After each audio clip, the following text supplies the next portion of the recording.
it genuinely took me 29 years of searching. 29 years of searching. Yes. But I found a book that I've been looking for 29 years. Holy cats. Okay, I'm ready for this. So 29 years ago, I was doing a master's program in the UK on a cartoonist called Philip Zek, Z-E-C, or for my English friends, Z-E-C. Yes. And so I was doing a whole master's thesis on his World War II propaganda and the very specific blowout from a cartoon that at the same time the British government wanted to use as propaganda for the Navy, but at the same time Winston Churchill wanted to shut down the whole newspaper because of it. And so Parliament stayed up until 3 or 4 in the morning arguing about it because it was such a big deal in Britain to block a newspaper. Oh my goodness. So anyway, fascinating story, but long story short, he had a readership, if you're ready for this, a wartime readership. If you consider past newspapers in the UK, which you should, and what a past newspaper is I buy the newspaper, but because we share a house, I pass it to Brad, or because I have family members, I pass it. He had a readership north of 30 million people a day, right? Holy moly. And he was, I think, number 6 on the SS's to be killed list when the Nazis invaded the UK.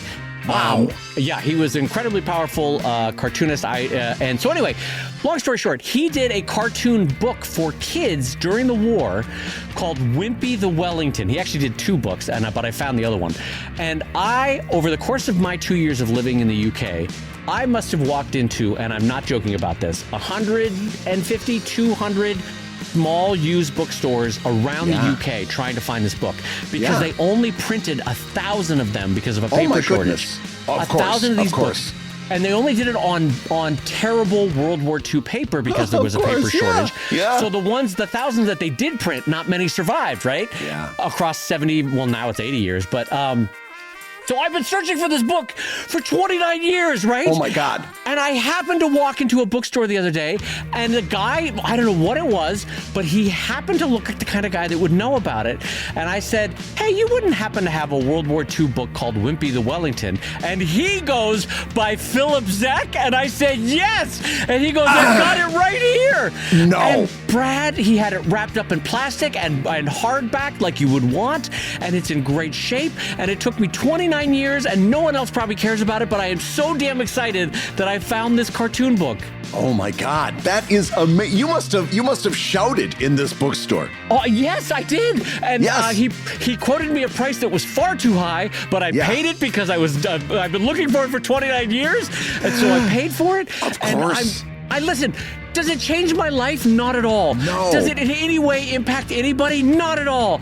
But there's a stupid part of me that because I spent a year and a half studying this guy's life, and because I looked in 150 bookstores, that I wanted this book, and by God, if I didn't find it. I'm so happy for you. I can't wait to come to Los Angeles and see it. It sounds like an amazing thing. Yeah, well, it's tiny. It's for kids. It's badly printed because printing inks were short during the war, and the paper was not great quality during the war.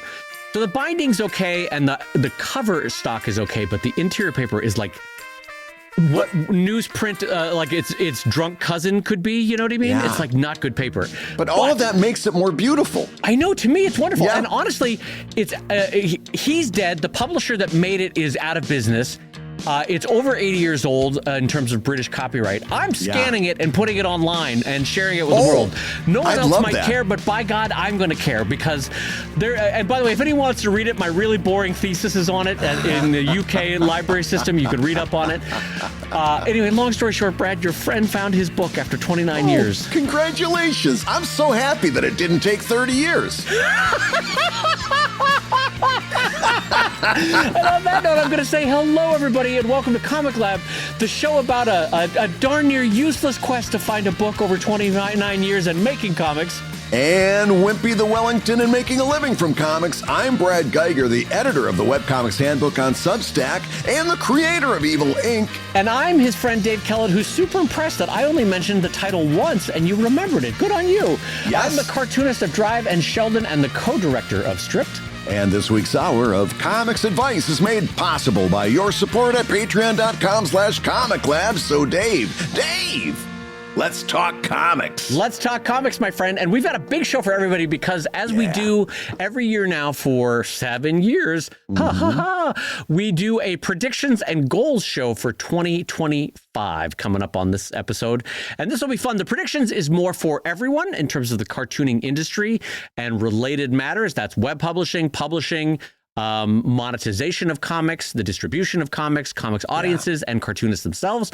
And then in the second section, it'll be goals, and that'll be a little bit more humble. It'll be more for what Brad and I are shooting for this year. So let's dive right in, my friend. What do you got for predictions for 2025?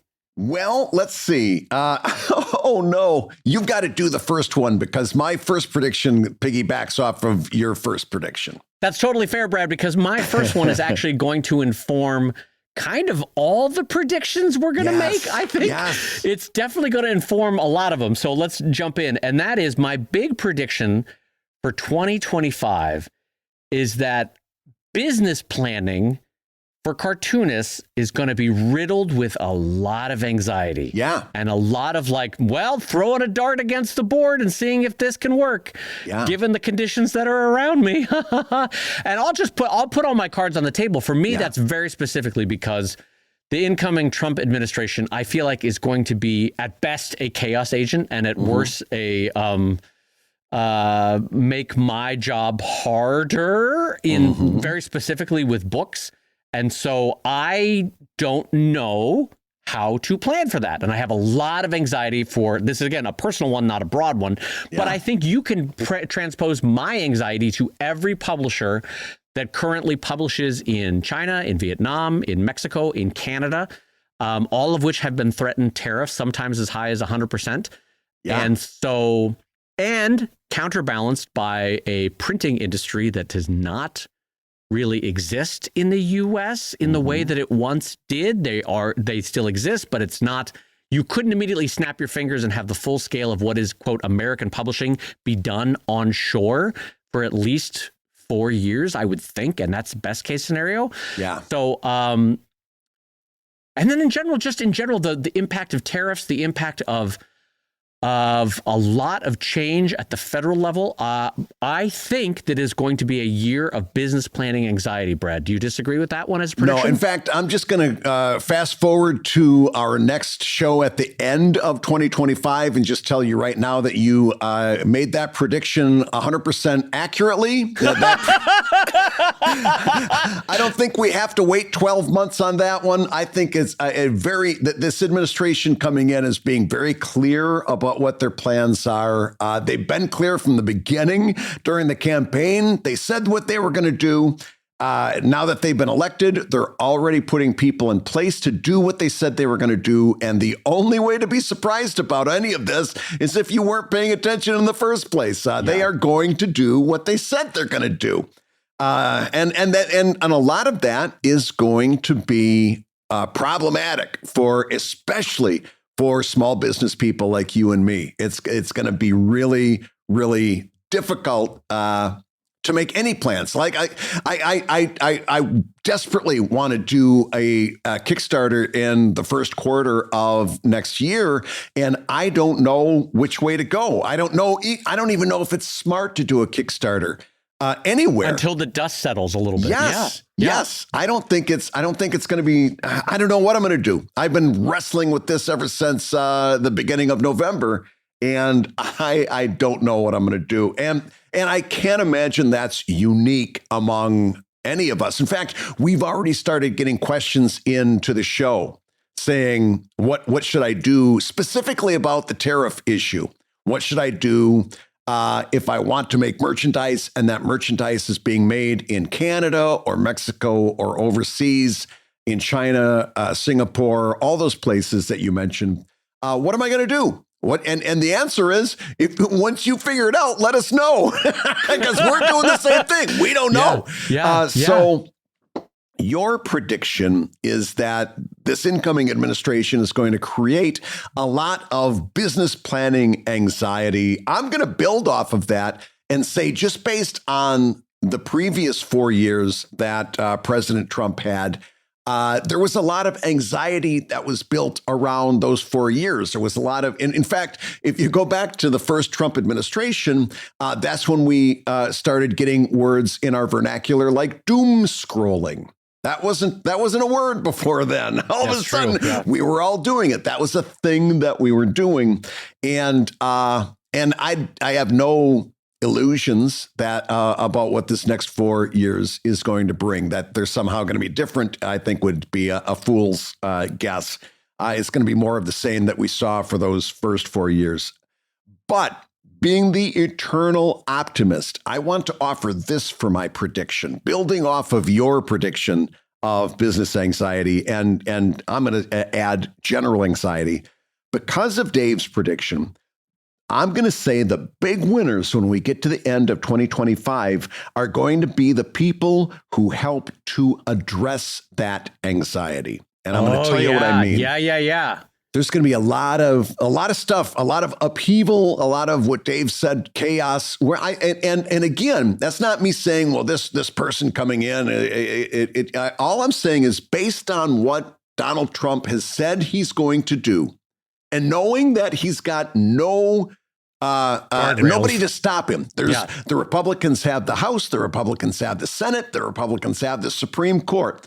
There's nobody to stop him. Everything that happens in the next at least the next 2 years, potentially the next 4 years, is going to be laid at the doorstep of the Republicans, good or bad. Okay. Right. So, that's going to cause, even if it's, let's say I'm living in a sunshine world and I say that some of these things are going to be good, which, hey, if it happens, I'm an American. I want things to be good.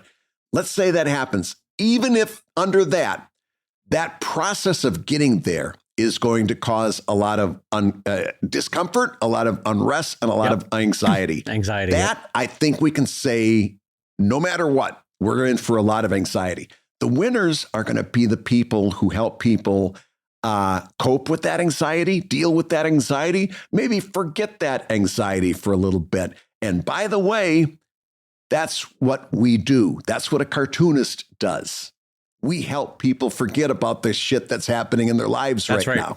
That's our job. That's our job description, helping people forget. And honestly, Brad, if you had to be looking back at your career the past 25 years, for me, the people who have been most grateful for the laughter and the distraction that my comics gave them during a family death or during their tour of Afghanistan or during a suicidal moment in their life. Mm-hmm. Those emails, first of all, they're what you want as an artist because human to human, shine the money aspect of it. You want to leave this world knowing you made it a little bit better for somebody, right?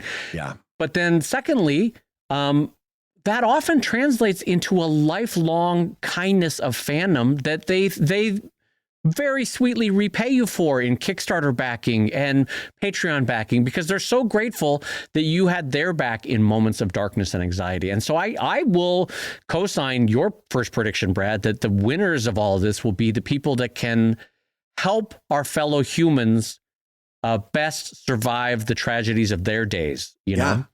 And not only in general, like I'm gonna build that prediction out a little bit. I'm not even talking about cartooning in general, but I think we're going to see some winners that shift their publishing approach to help people deal with anxiety. Find new ways of reaching people. Find new ways of doing outreach and stuff like that. Maybe come up with some new structures that over which we publish and promote and so forth. I really do think that even beyond doing comics that feed people's hearts, I think the big winners at the end of 2025 are going to be those entities in comics and outside of comics that help people deal with this anxiety. Just for an example of how broad I'm talking here.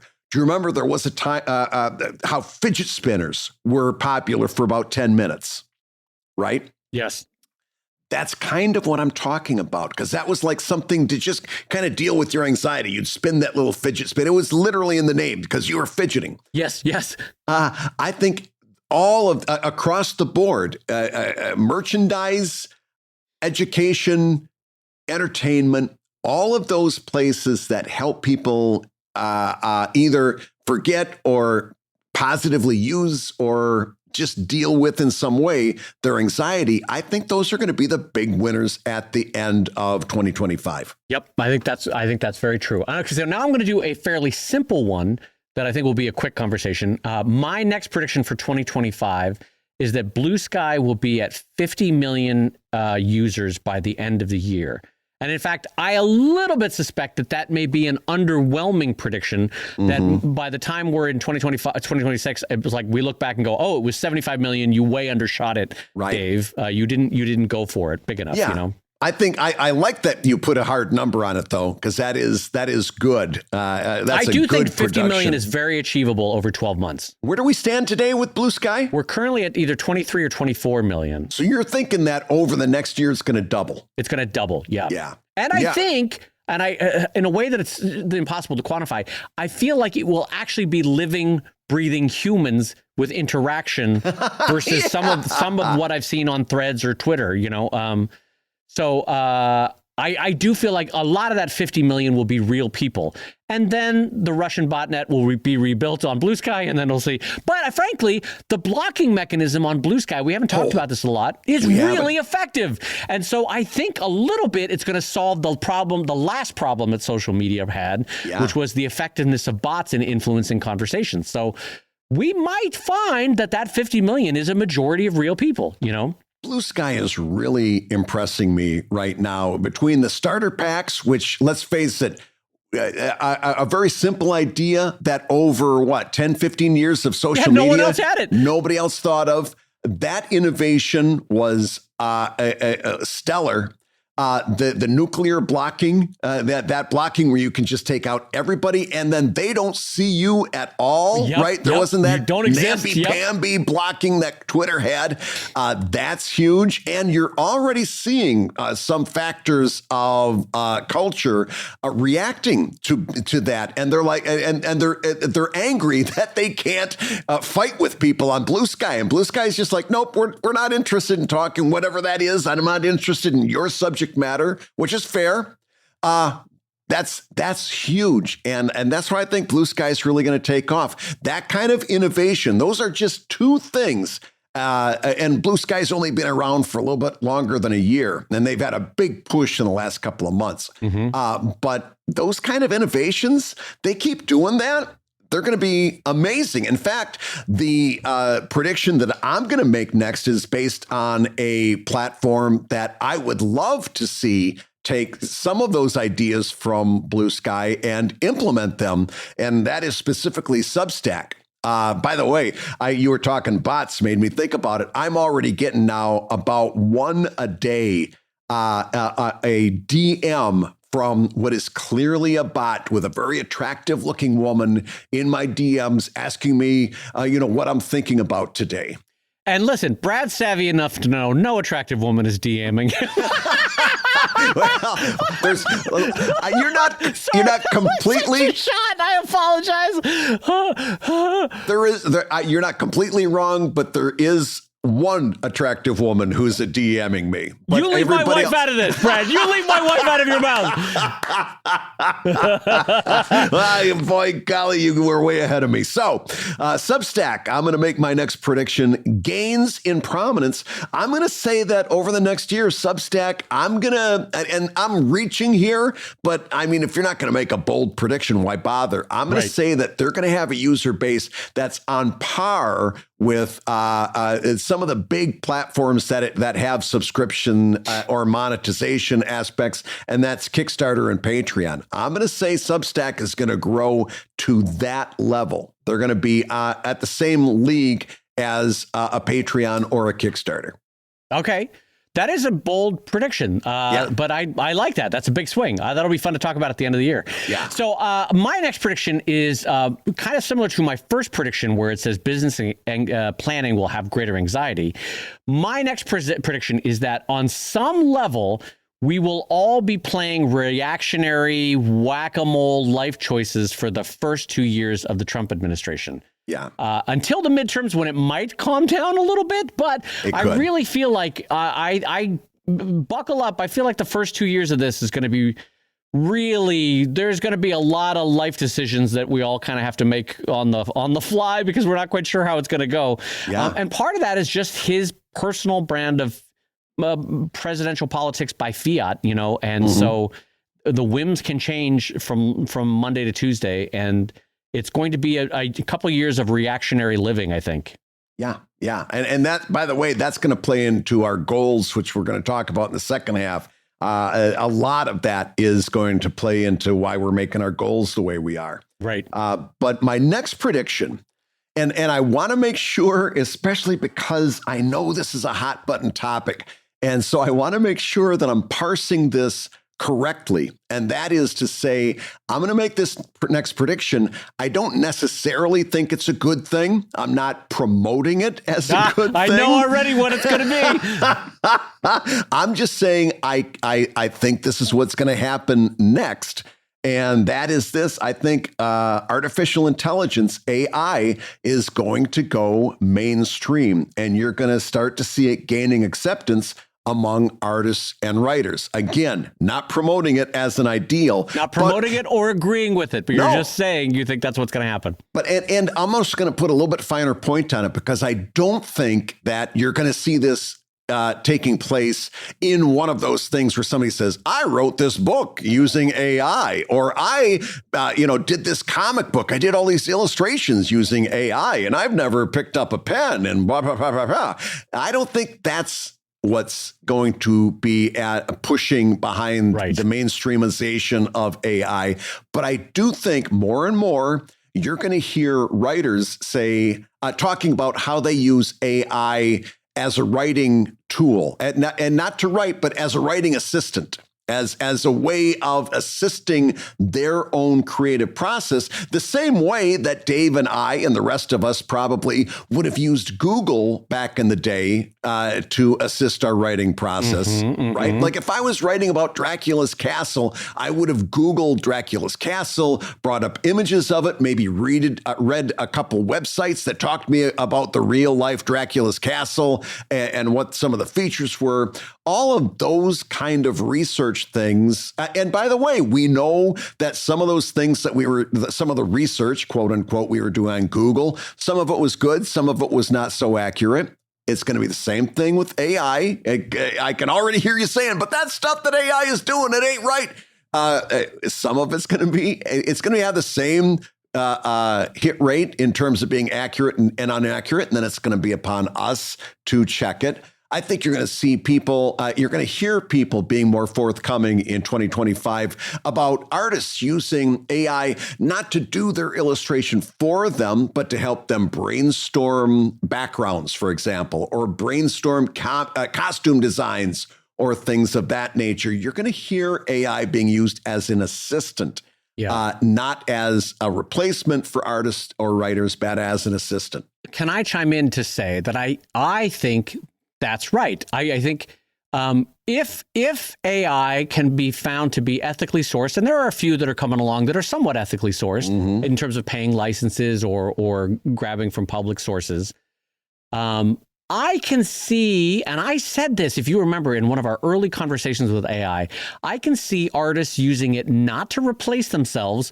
but to supplement parts of the process that they themselves hate or find to be like chewing sand. It's just like, I hate figuring out the panels work. Give me 40 different versions of panelization for this script on a page, right? And so what I can say is I can see that slowly dripping into a workflow, not replacing the workflow, but slowly dripping in.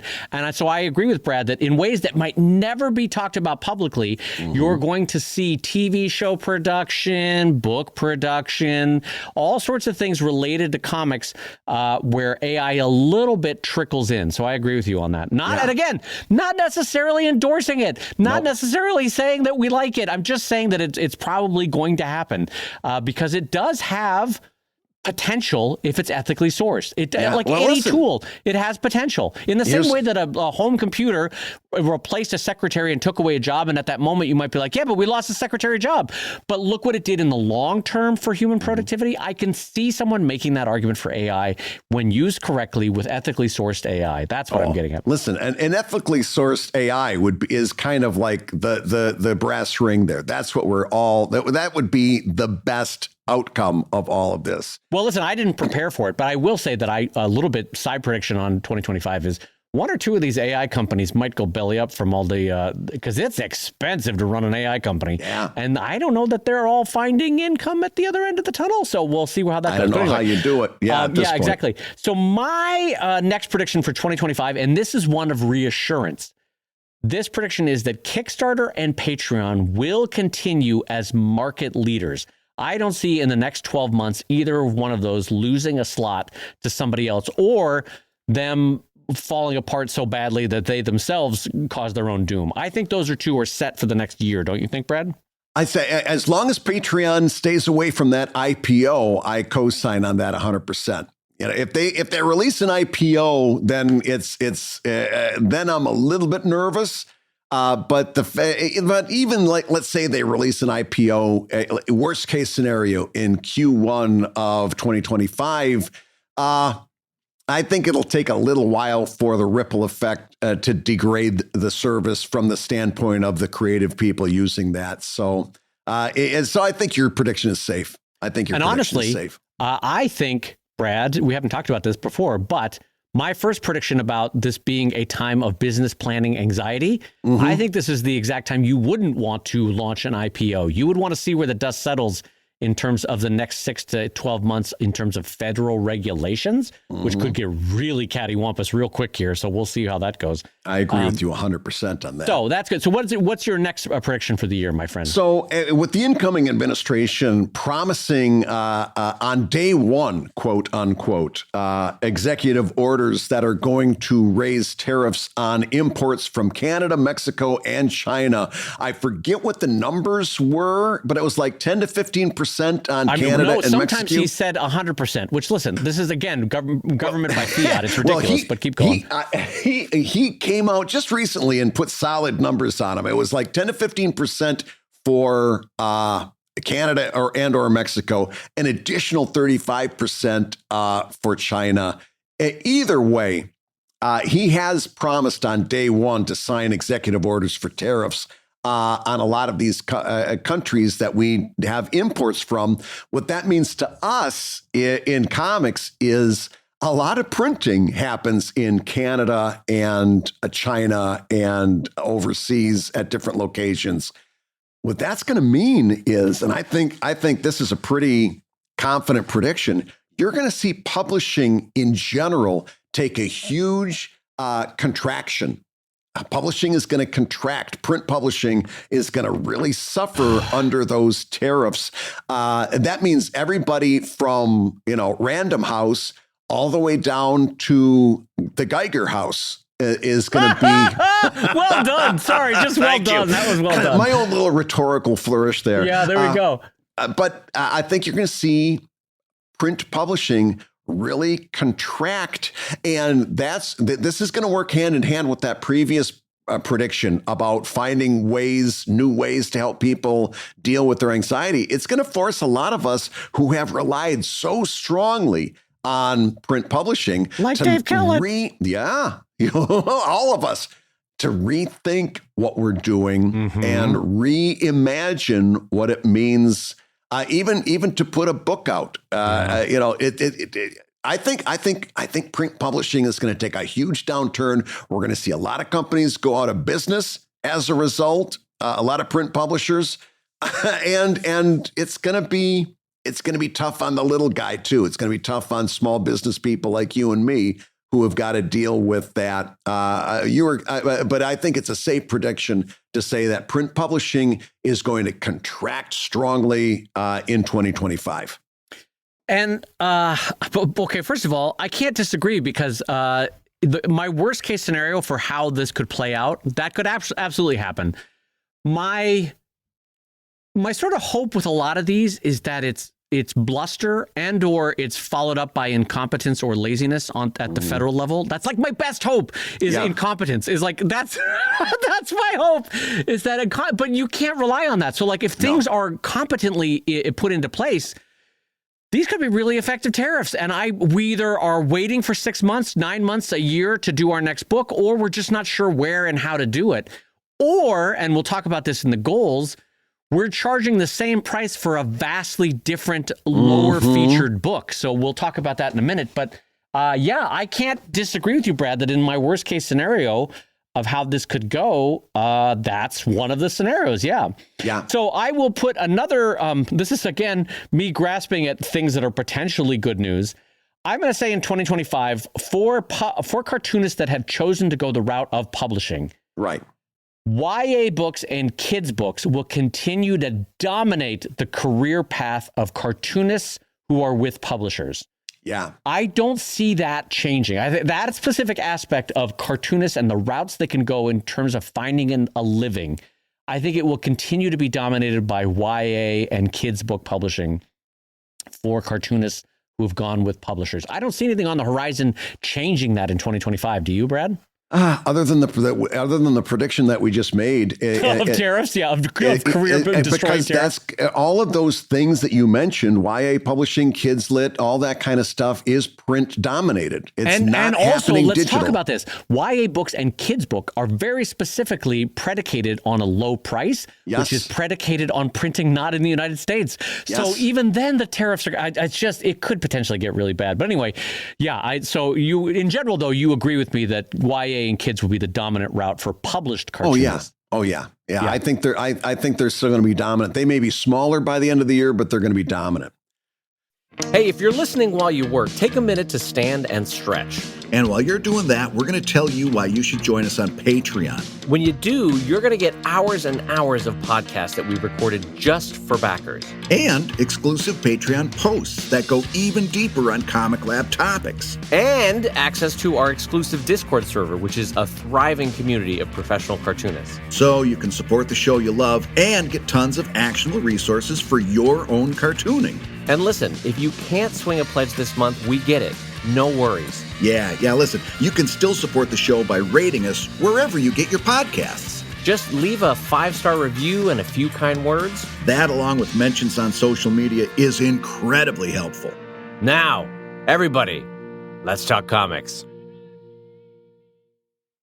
So, Dave, your crystal ball was working better than mine. I don't have any more predictions. I'm out of predictions, and I know you've still got 2 more. So why don't you tell us? Yeah, of course. Well, I will jump in with one that this is my big swing for the year. Yeah. And I'll be honest to see at the end of this year if I'm right or not. I am going to make the prediction that webtoons might begin to fall apart in the U.S. market. Interesting. And I'll tell you what I mean by that. So if you've been following their stock and you click on any sort of stock tracker for webtoons and then click on the 5-year mark, webtoons specifically had a lot of hopes for their income being deferred until some of these titles started to sell really well into Hollywood, right? Mm-hmm. And to a lesser degree, New York Times bestsellers. So they had that with 1 or 2 books that did well on the New York Times list, but they haven't yet made a big play into Hollywood. And so far, the results haven't been great for them in the way that they were in Korea. Like the way webtoons worked in Korea was taking titles from their manhwa and translating it into best-selling video games, best-selling media in other more profitable mediums. And it hasn't worked out so far in the English-speaking market. So this is more a curious prediction than a strong prediction. I will be curious to see if webtoons might begin to fall apart in the U.S. market, because so far their delayed costs haven't been reimbursed, is one way of saying it. All their server and administrative and editorial and costs that have been sustaining them so far have yet to be reimbursed by a big Hollywood sale. And so we'll see how that plays out in 2025. Yeah, at some point, those debts are going to have to, become collected or passed on through bankruptcy. They got to be able to start paying those bills, and they've been taking on an awful lot of debt trying to make this thing happen. And the big payday hasn't happened as far as we know. Yeah, it's fine. And I think the stock reflects that in terms of if you look at how it's been performing over 5 years. So, okay, this last prediction will sort of transition us into our goals for 2025. So my last prediction is Dave Kellett's probably going to have to raise the prices on all his books. Yeah. That's probably the prediction.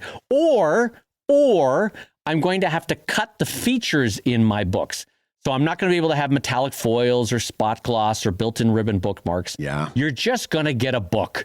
And you're going to get a book of comics that you love, don't get me wrong, and it's going to be well printed, but it's going to be a little bit more bare bones. That's my prediction for 2025. Well, it's going to be shrinkflation. In other words, they'll get fewer options, fewer features with their book, but they'll pay the same as they paid for that book that you printed last year. Shrinkflation is the exact word to use there. So it's more feature shrinkflation than size shrinkflation, in the sense that I'm not reducing the size of a Snickers bar, but you're not getting spot glass, you're not getting metallic foil, you're not getting a built-in ribbon bookmark, you might not get end papers, you might not get any fold-outs on the book. And so it's just going to be a comics collection. And that's okay. That's how I started my career, was bare bones books. It's just, I had started to really enjoy making the books really, really, really pretty art pieces, you know? Yeah. Well, and then, that you've got some people that love to put your books together on the shelf. And at some point, you're going to have Drive Book 1, Drive Book 2, Drive Book 3 and 4, and they all look a certain way on the shelf. And then Drive Book 5 is going to be the ugly step kid there. It's going to be, they're just sticking out like a sore thumb until finally, hopefully by 6 or 7, we're back on track. It's like that meme of the horse that's drawn beautifully in the first part and so-so in the middle part, and then like kids crayon in the back. Yeah, it'll be like that. That's so the way I draw my all my final horses. prediction for 2025 is that I might have to either start raising the prices of my books, or I might have to use the publishing equivalent of shrinkflation, as Brad described it. And I think that's the right way to say it for my book. So, Brad, let's jump into goals for 2025. What is your big goal for 2025, Brad, to start us off? My big goal for 2025 is probably the same as your big goal for 2025, and that is just to survive. So it's going to, with all the changes that are on the horizon right now. In fact, I don't know that I've got a lot of serious goals coming up like I have in the past. Like, I think I put some stuff down there. Goal number 2 is eat breakfast. Maybe kind of, or to be able to afford breakfast. Yeah. I am just going to try to keep my head above water in 2025. There's a lot of potentially bad things coming down the track, not only for publishers, but also for the adult comics that I do.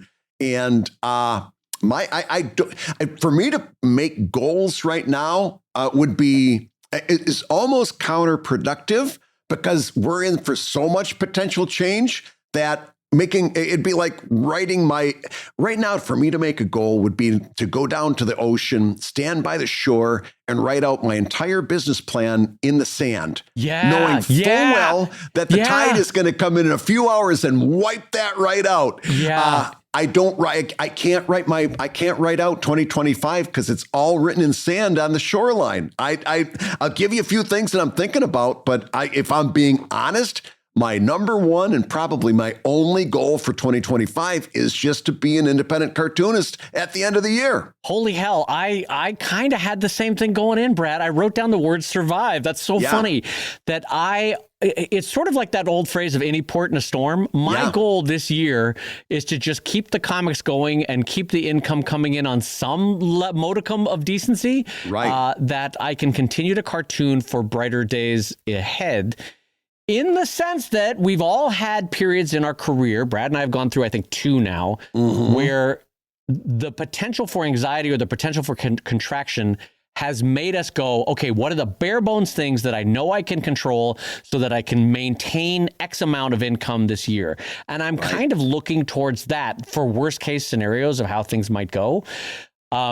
And I would just advise for younger people that don't Google Smoot-Hawley Act and Great Depression. Don't Google that, because you'll just make yourself sad. It's going to be more of that anxiety we were telling you about. Don't Google the Smoot-Hawley Act and how that impacted the Depression. Don't do it. Anyway, I will also say my first goal for the year is to survive. And that actually will inform a lot of the follow-up goals that I'll say for 2025.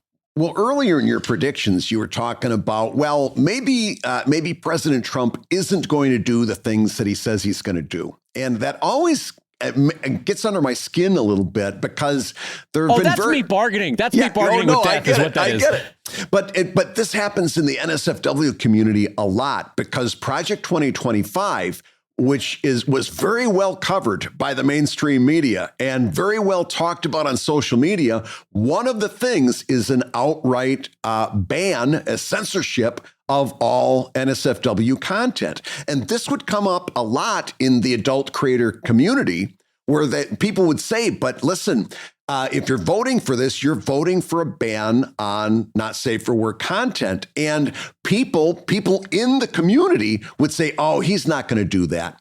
He's just kidding. He's not going to do that.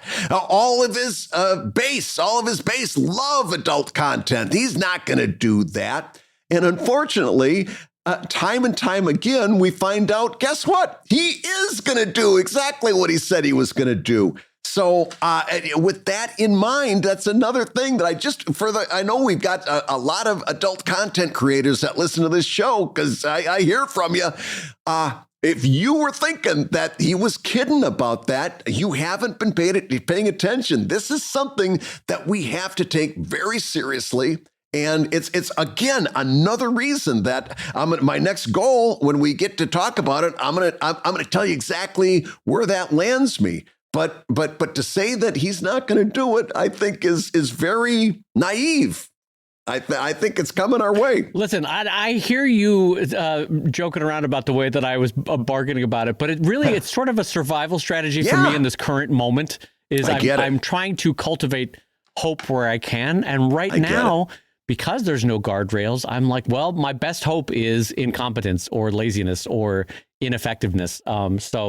Yeah, anyway. All right. So my first goal for 2025 in terms of actually trying to do a thing, making a thing, bringing it out into the world and making a living on it is an Anatomy of Dogs Kickstarter. Nice. Which, based on my previous anatomy books that I've done, if you're not familiar with them, they're sort of like, I use the format of like a high school biology book with arrows pointing to different parts of a thing and making fun of it. And prior to the coming year, I would have said, "Oh, this book's going to do gangbusters. This one's going to do great on Kickstarter," and it may. Dogs do amazing. I like a lot of people love dogs, and they sell like hotcakes when you trigger the same emotional response that people have for their own pets or the dogs in their life, right? And so it's going to do well. My problem with this Kickstarter, and we'll talk about this, is that a lot of the things that I love about those anatomy books is how they are so faux fancy. You know what I mean? They're gorgeous. They're unnecessarily fancy because that's part of the joke is that it's like this ridiculous comics book that has metal foil. It has cloth wrapped spines. It has end papers, a built-in ribbon bookmark that it doesn't need. It doesn't need a built-in ribbon. But who needs a bookmark? It's got spot gloss. It's got it all. And so I think this book, depending on, how the first 6 months go of this administration, this is going to be the book that's going to basically take it on the chin in terms of shrinkflation. And I want my fans and readers to know I'm going to do everything I can to still make it a beautiful book and still make it profitable for the studio in a way that keeps the studio going and also gets you a beautiful book in your hands. But this is going to be a real test of how things are going to go, Brad, this first book of mine between you and I, because it's going to happen in the first 6 months, and I'm going to have to make a lot of quick decisions based on how the winds are blowing that day, literally that day, on where I should make this book, how I should make this book, what should be in this book.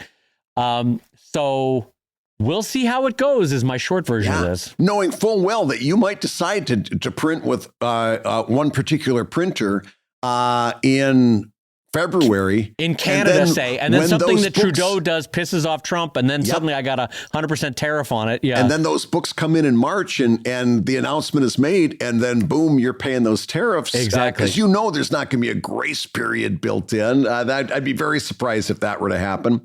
So that's my first goal is I really desperately want to do a Kickstarter in the first quarter of the year, but I don't know what it's going to be. On one hand, I've got Evil Inc., the third After Dark collection, which I know is going to do really well.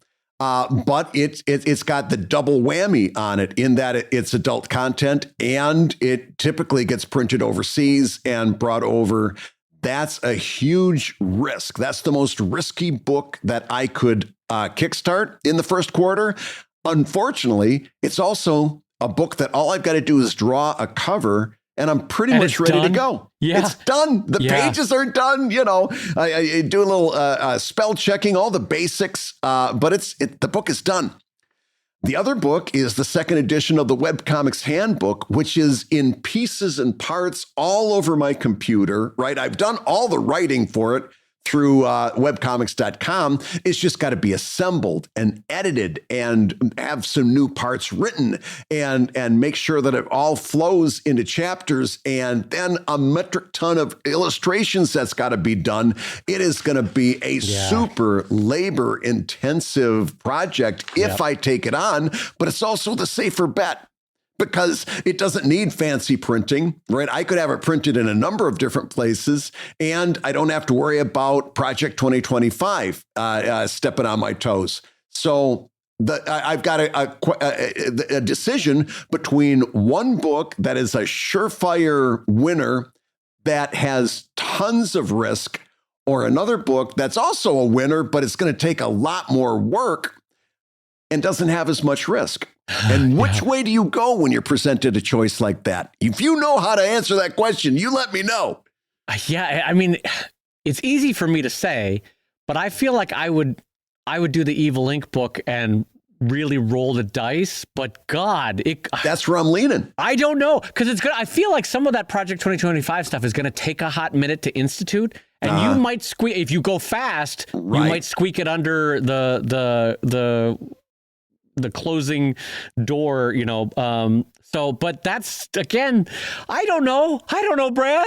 Yeah. I can't advise you. I don't know what to say. It's that goes back to my first goal, just to survive. I know. Well, okay, let me jump in on a goal of mine that I think is easier, low-hanging fruit that I think you'll agree with me on. Yeah. Is that I personally am going to triple down, not double down. I'm going to triple down on Bluesky tripling down for the next 4 to 6 years before enshittification happens, because there is a golden period for every social media platform that's working. And I think I have, most conservatively, probably 3 years, least conservatively, probably 6 years, or maybe that's the opposite way of saying that, between when Bluesky starts to enshittify, and I want to take advantage of it because right now it's working for me. I want to build that audience as quickly as I can so that I can then steer them towards Patreon and Kickstarter and book sales and Comic-Cons and appearances.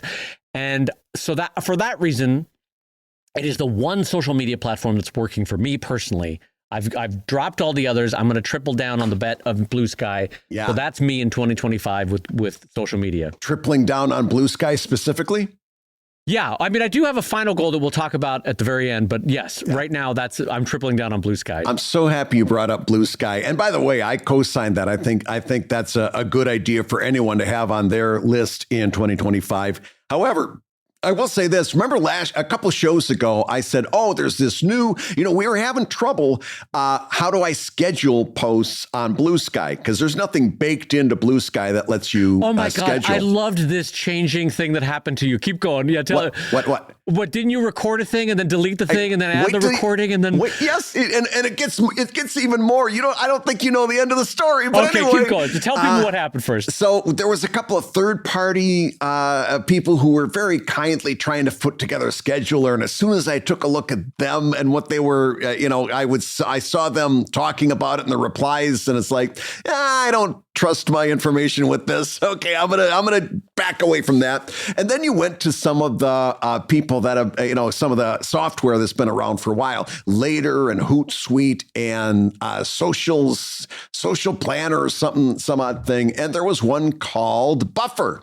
And I'm like, I'll check out Buffer. And I had used it. And I said, after 24 hours of using it, I said, hey, I think this is working out pretty good.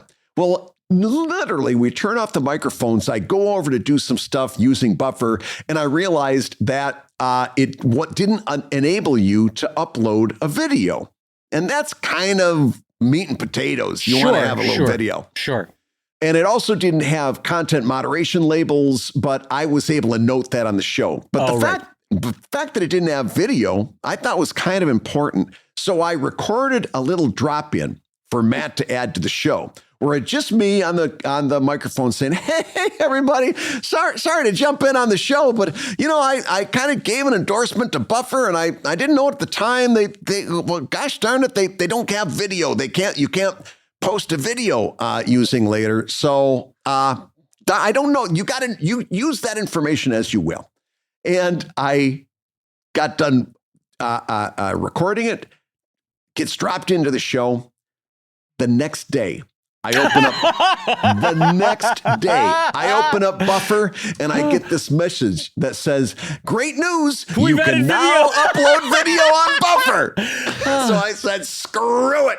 They're just going to have to find out later. So now they still don't have the content moderation tags. That's important to me because I post NSFW stuff, and I don't post a whole lot of stuff that's truly NSFW, but I want to make sure that I'm a good person participating in the community. I don't want to put something out there that somebody finds this too suggestive. So I want content moderation labels. That's still coming. But I do have to say, I pulled the trigger. I'm a subscriber now at $6 a month. And partially because I'm like you, I'm tripling down on Bluesky. I've got posts scheduled throughout the day, every weekday into the weekend.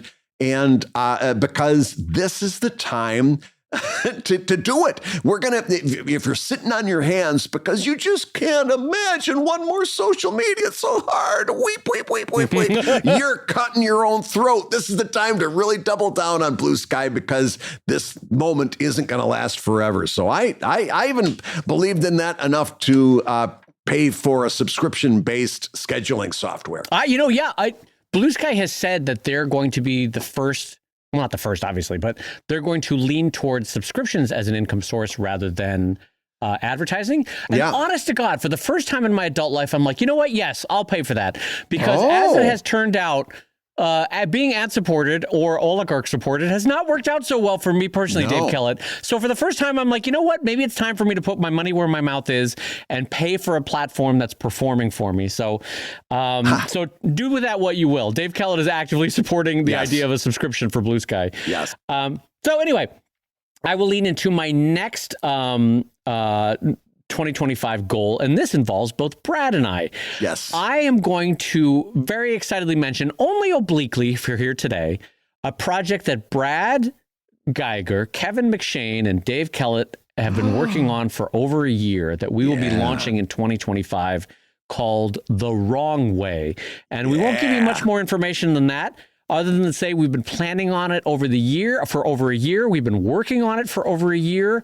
It's one of those projects where the machinations of getting started take a while in terms of we had to have a lawyer look at some things. We had to format a lot of stuff to get it all ready so that once it's more consistent, it can be more, what would you say, Brad? Like a factory line. It can be templated. Templated. Yes, that's the better way to say it. But so now I think we're starting to get to the moment where some of the process is now not undiscovered country anymore. It's getting a little bit more templated. I think things will speed up. And I think, Brad, if the fates are smiling, we'll be able to launch in 2025, right? Absolutely. And when we do, we'll have Kevin on the show and we'll be telling you all about it. That's also in the works. There's a special show coming up with Kevin McShane that we can talk about this at length. But is there any tidbit, since this is the goals and predictions show, that you want to share with people about what The Wrong Way is, or do we not want to give them anything? I think we should give them one thing.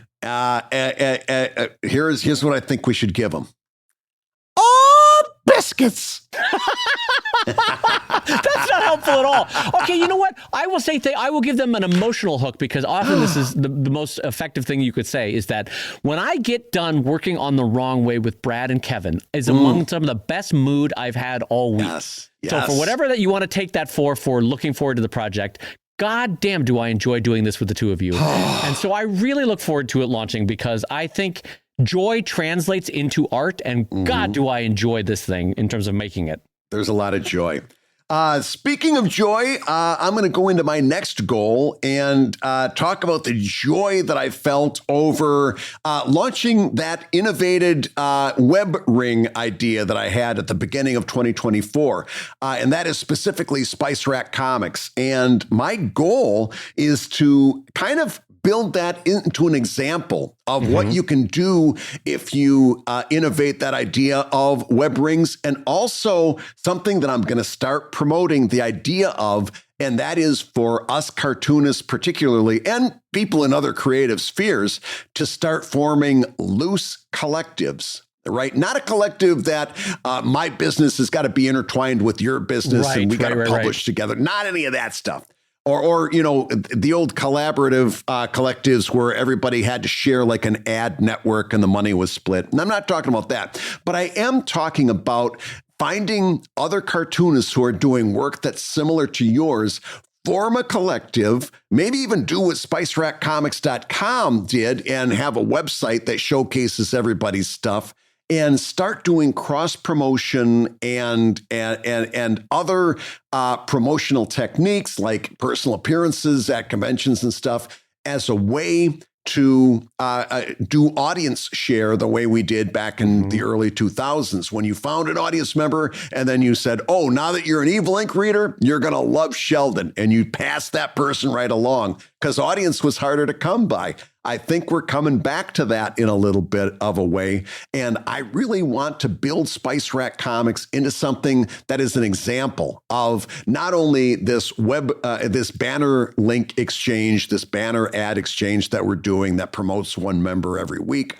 but also when we start doing our cross promotion, when we do our social media promotion together, even what I'm trying to do, Dave, and you know how difficult this is because this goes back to even blank label comics and stuff like that, where a lot of the stuff that I was trying to do even back then is to say, listen, when you see somebody from the collective making a post or promoting a Kickstarter or saying, come join me on Patreon, you've got to help amplify that post. You've got to retweet that. You've got to make a comment on it. And of course, everybody wants that incoming. Nobody wants getting somebody to break out of their shell and say, hey, I've got to contribute. And by the way, if you're from Spice Rack, you're listening to this, we're in the very early stages, but this is something that for everybody, this 8 group of people and everybody in comics, this is something that takes a lot of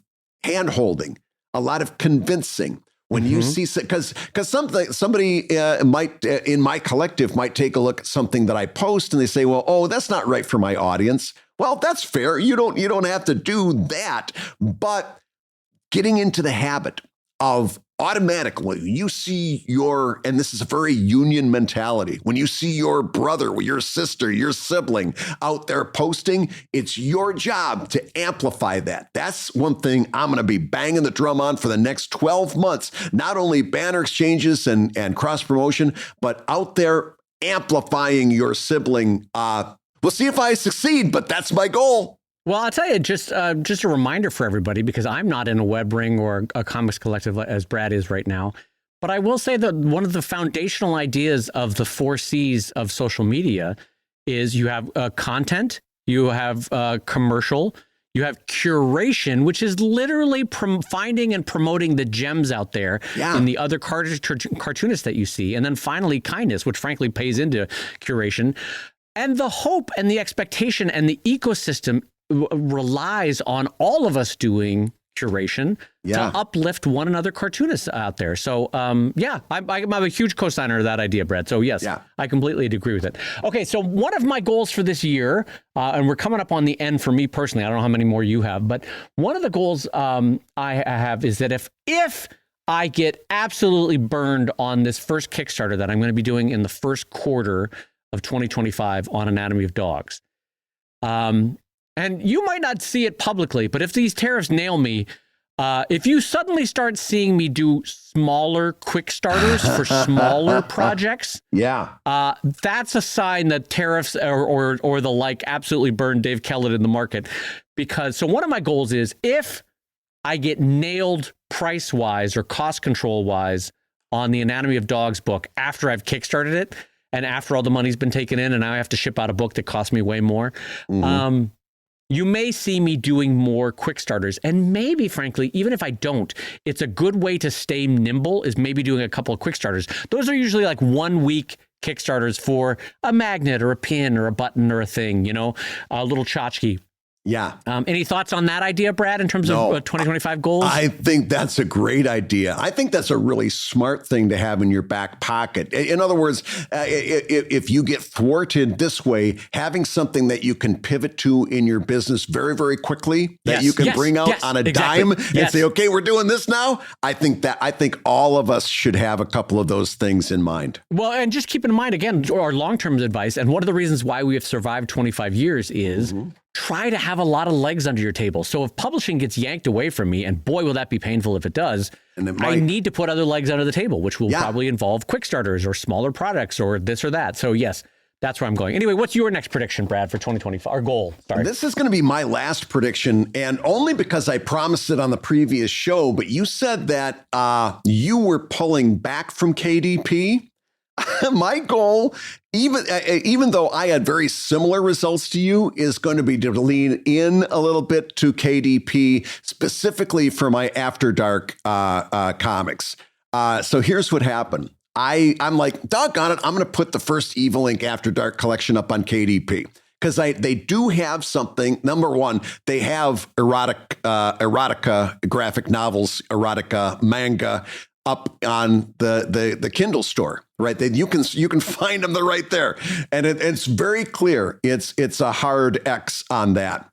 And when you upload things for KDP, they've even got a little radio button that says this content is sexually explicit. You hit that button to give them the heads up that this. In other words, the button doesn't say you may not do this. The button says this book has this, right? So I had tried this years ago, and I had gotten immediately a notification saying you cannot post sexual explicit stuff. So I wrote them a comment back to the support, and I said, I understand that, but if you would just look at this web, here's a section of Amazon.com. Clearly, you have that content. Just tell me the right rules to follow. I'm a rules follower, and I'll follow those rules. I woke up the next morning to a notification that my Amazon account had been shut down. That is so classic Amazon. Yes, okay. And the only way to get it back up was to sign a document digitally that said, I understood that sexually explicit content was not allowed on Amazon. You did? Wow, okay. I had to sign that, send it back in, and then they, I'm sure, grudgingly opened my account back up. So that was years ago. What? Okay, keep going. So that was years ago. So this past year, I just got a wild hair, and I said, I'm going to try it again. Screw it. That radio button was vexing me. There's no reason to have that radio button otherwise. Yeah, that doesn't track. Yeah. So and by the way, also they had that new panel to panel pathing thing that you and I both set up through KDP, and I loved it so much. It was going to make those books so much easier to read than the first time that I tried it. I had to try.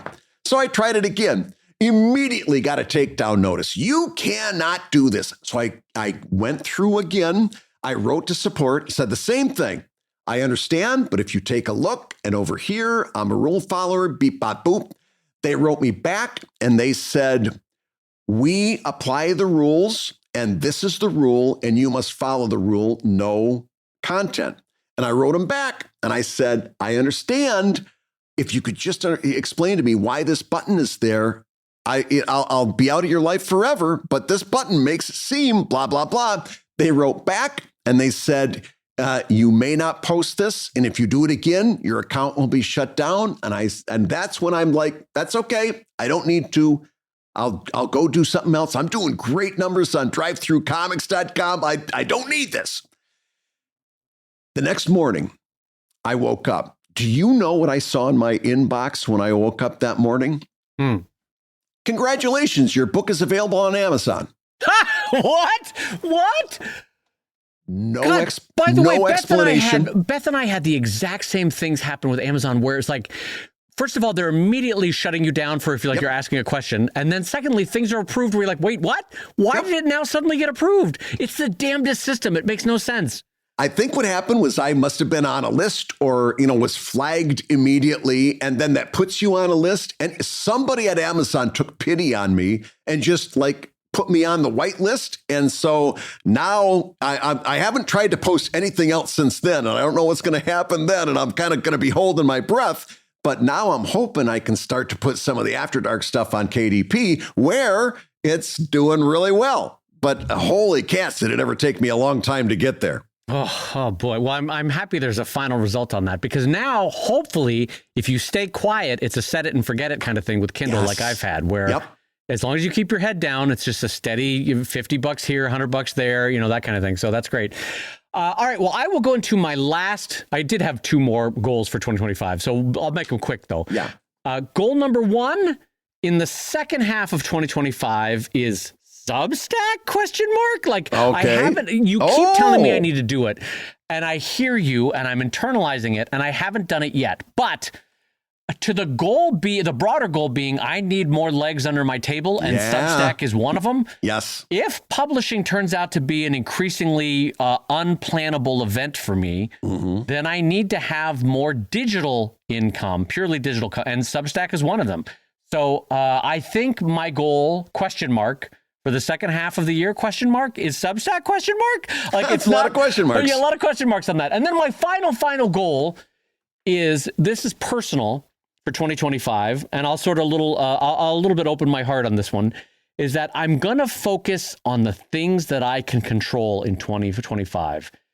The world is going to get real chaotic and probably a little dark for my taste in 2025. So I can control my family's happiness, my own health, the friendships that I have, the cultivation of good people and the support of good people in my life at San Diego Comic-Con or at Alaska Comics Camp, the National Cartoonist Society. I'm going to reach out. I'm going to try to reach out and support more of the people that I love to help them through what I think is going to be a tricky 4 years. And so my goal in 2025 is to control what I can on a personal level. I can't vote again, so I'm going to control what I can on a personal level.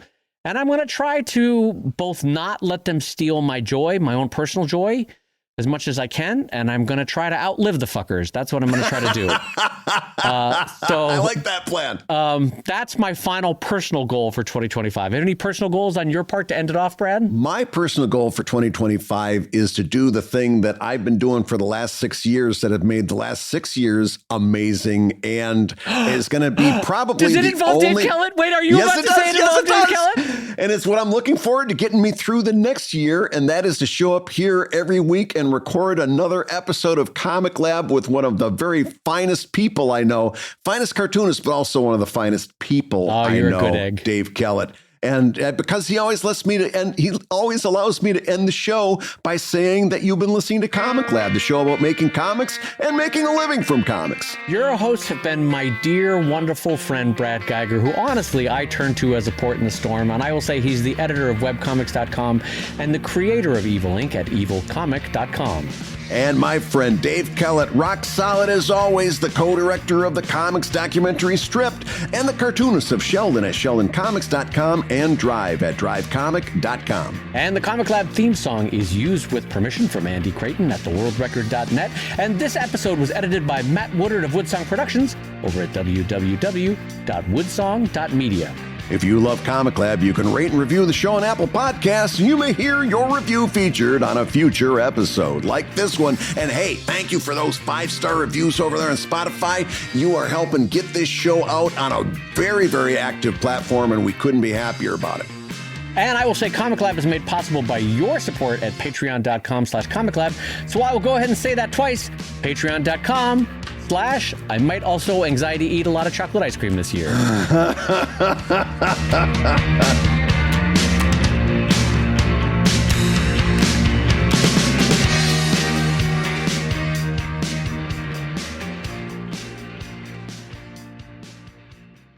Can we talk about this? I've noticed this is happening in my psyche as well. I don't know if you're doing it too. I have taken a headlong dive into nostalgia for the past 4 weeks. Like everything that I read, if I turn on the TV, I'm rewatching The Sopranos. I'm rewatching Buffy the Vampire Slayer, everything from the 90s and earlier. I'm watching 80s TV. Everything is nostalgia. Is it just me? Am I the only one that's doing this? No, I mean, there's that phrase, and I'm going to mess up the quote, but it's something like the past is a foreign land or the past is a vacation. It's something like that. That's the mood of it. And basically taking refuge in the past or in nostalgia is not unlike what our cartoons do for people, which is you just want a respite from whatever, or respite. I never said that word right. From the stresses of the day. So yeah, I can't knock you for that. That's a totally valid way to handle going forward. I just want to pretend it's the 80s again. I just want to wear my parachute pants, put my ID bracelet on, put mousse in my hair, and listen to Duran Duran. I'd be a happy guy again. I just want to put a quarter into Dig Dug. That's what I want to do, Brad.